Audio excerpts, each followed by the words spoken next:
So every year I give a review to a movie that is ultimately disliked by the horror community. And it's a review that I know that pretty much everybody who watches it is going to disagree with me throughout. In addition to that, there's also a movie that comes out, one or two that comes out every year, that is universally hated.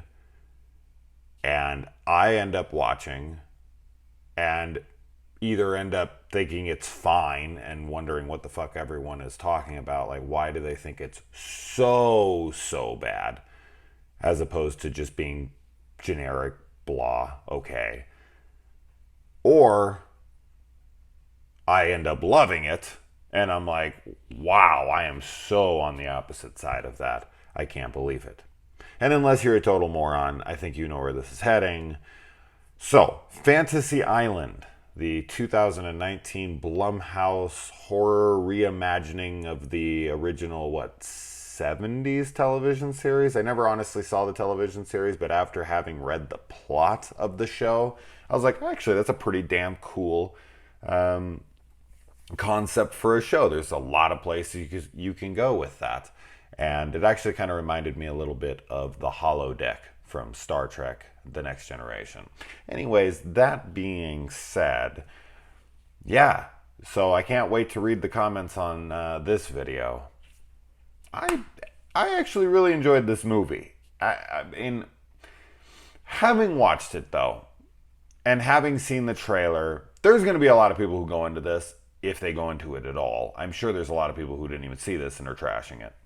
But for those people who went into it to hate it and ended up hating it because that's what they wanted to do, those people always, they baffle me because I don't understand why you'd watch something you know you're going to hate.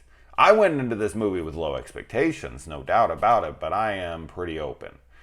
So in case you don't know what this movie is about, as I said, it's a reimagining, a horror reimagining, which they've done a few times recently. The Banana Splits being the most recent example of this, where they take a property that has no horror elements at all, and then they retool it to be a horror movie.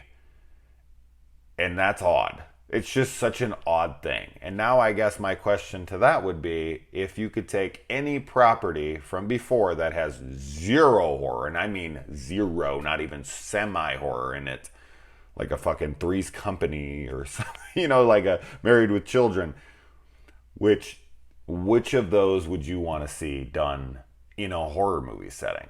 Because at this point, I feel like it's possible. I mean, as much of this shit as we're getting these days. Anyway, so Fantasy Island. This has Michael Pena in it, Maggie Q, and Lucy Hale, who was also in Blumhouse's Truth or Dare, which was another movie that I watched that I thought was fine. I was like, I enjoyed it. I didn't like the face distortion thing. I thought that was stupid and hurt the film. But outside of that, I actually dug the movie. The Truth or Dare on Netflix is actually much better, though. I did enjoy that one a good deal better. And I do think that when it comes to Blumhouse productions, that they get shit on pretty much instantly. Like, as soon as people are like, oh, Blumhouse, here we go, it's going to be garbage. That said, there's tons of Blumhouse properties that people universally love, like an Upgrade or something, where I'm like, why do you guys always say Blumhouse, period, across the board, makes shit, when they have tons and tons of movies that are beloved by the horror community? So I don't understand that, but whatever, it doesn't matter. I'm not saying that they don't have their bad properties. 100% they do. Black Christmas was the worst movie I saw last year. I mean, it was horrendous. It was one of the worst movies I've ever watched. So I'm not defending them outright, saying they make perfect movies. Fuck that. Nobody does. Not even A24, who I hold in like the highest regard. They've made movies I don't care for. But I just feel like Blumhouse does get shit on. Anyway, so what this movie is about, 4.5 minutes in, we get a plot synopsis, is there is an island, right? Of course, obviously. And these people fly out to it. And when they get there, they are told that their fantasy will come to fruition. Whatever their fantasy is, they can have it. It kind of also reminds me, of course, of Westworld, although this plays out much, much differently than Westworld. And when they get there, their fantasy does start to play out, and these fantasies are beyond impossible. And they're like, how the hell is this possible? But of course, they want to immerse themselves in them because they are their fantasies. But like the original show, as the synopsis had explained to me, the fantasy doesn't always go the way you think it's going to go. So this is a perfect setup for a horror movie. I mean, it's not, I don't feel like this is forced as a horror film. I was actually really into the story of it, the island, the idea behind it. I was like, man, my brain was more alive with the endless possibilities.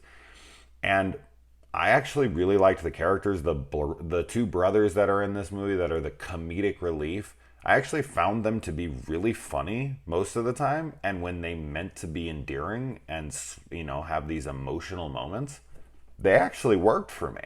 And there's a lot of drama in here, and I was actually completely invested in almost all of it. Is there silly stuff in this movie? Is it, you know, is there silly stuff? Absolutely. There are some things where I was like, I don't know. Michael Rooker is in this, who's amazing, and I feel like he's underutilized for sure. But anytime you have Michael Rooker in a movie and you're not using him a lot, I'm always going to think he's underutilized.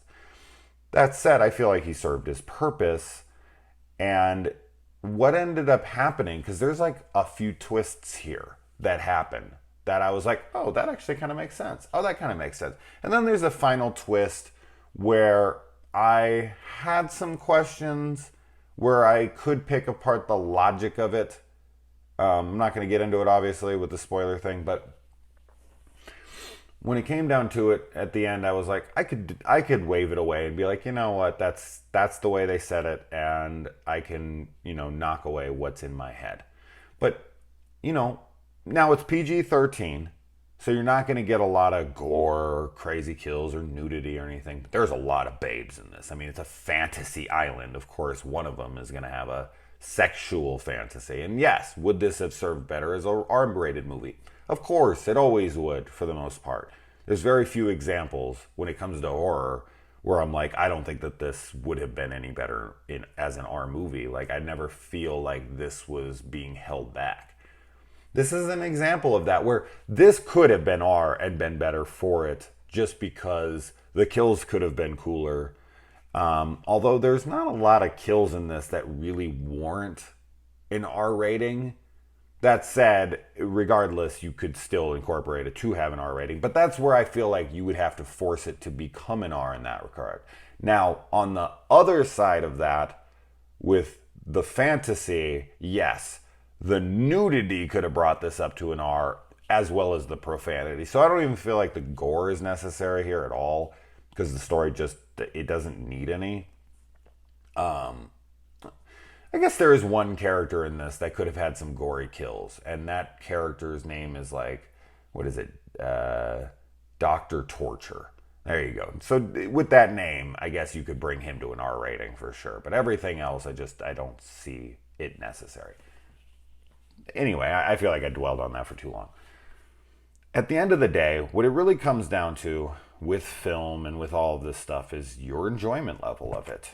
And I'm never going to come here and tell you what I do not believe, because I think it's going to get me better praise with you guys. And I'm going to get shit on for this. 100%. There's going to be people who, you know, say shit in the comments that I have terrible taste. And I guess, and I've said this before, I think technically, I don't know how you would gauge such a thing, but the only way that I think you could gauge such a thing is, yeah, technically I do have bad taste in movies, because I'm usually so on the outside of the norm when it comes to the movies they hate. Now, when it comes to movies people love universally, I usually am in agreement there. I'm not that weird guy who's like, I love everything everybody hates, and then I hate everything everybody loves. I'm not that person at all. Like, usually I like most movies, and I will always go into anything with an open mind. And if a movie is speaking to me, if a movie is working for me, if I'm buying into the comedy, if I'm buying into the drama, if I'm buying into the story, like I was with all of that in this movie, I just let myself enjoy it. I don't look at it as, oh, this is a Fantasy Island movie and it's a Blumhouse production and how stupid could this be and I'm going to hate this movie. No, fuck that. I went in, I watched the film, and as the characters started becoming funny and interesting, I let them. I never tried to dislike the movie. I just let the movie play out, and I enjoyed it. And if I didn't, then that's the experience. I know I'm explaining things like I'm talking to fucking 5-year-olds right now. I'm not trying to. I feel like people are very wrapped up in what others care about, and I just am not. And when it comes to this channel, I'm always here to give my honest opinion. Now, do I think that the majority of my audience would like this movie? No. No, I don't. I think most of them would hate it, and I think most of them are probably like, what is this guy talking about? And they give me that like pass every once in a while with movies like this. Movies like The Open House, or as I said, Truth or Dare, the Blumhouse movie, or there's been a few films in the past, a Bye Bye Man, or something like that where it's universally hated, and I watch it and I go, it was fine. It was not great, but whatever. I enjoyed it. Like, I feel like people are like, we'll give Jason a pass today, but he better like 6 movies that I love next time, or I'm fucking unsubscribing. And if that's your feeling, that's your feeling.